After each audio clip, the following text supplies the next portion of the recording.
Unioni CDU-CSU i kancelarit të ardhshëm Friedrich Merz, fituesi i zgjedhjeve të 23 shkurtit në Gjermani, propozoi Johan Wadefull, një ekspert me përvojë në fushën e mbrojtjes dhe politikës së jashtme si kryediplomatin e ri për ekonominë më të madhe të Evropës. 62 vjeçari pritet të luajë një rol kyç së bashku me ministrin aktual dhe të mundshëm të mbrojtjes nga radhët e socialdemokratëve, Boris Pistorius, në BE dhe në skenën ndërkombëtare. Wadefull i CDU-s ka qenë prej kohësh një aleat i ngushtë dhe këshilltar kyç për politikën e jashtme të Merzit, në një kohë që Evropa po përballet me trazira gjeopolitike.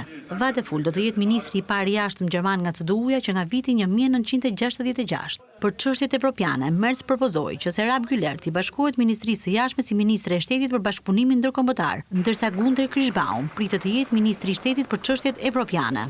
Torsten Frey, një aleat kyç i Merzit, pritet të marrë një rol të rëndësishëm në kancelarinë gjermane i ngjashëm me atë të shefit të kabinetit qeveritar. Ndërkohë, Katerina Reiche pritet të drejtojë Ministrinë e Ekonomisë dhe Carsten Wildberger, Ministrinë e re digjitale të krijuar nga Merz. Ai do të merret me digitalizimin e shpejtë të shërbimeve publike. Por të gjitha këto emërime varen nga konfirmimi zyrtar i marrëveshjes së koalicionit CDU-CSU-SPD, ndërsa socialdemokratët votojnë për të martën. Rezultati final publikohet një ditë më pas. Nëse gjithçka shkon mirë, Merzi do të emërohet edhe zyrtarisht kancelari i ri, duke zëvendësuar në postë Olaf Scholzin në fillim të majit.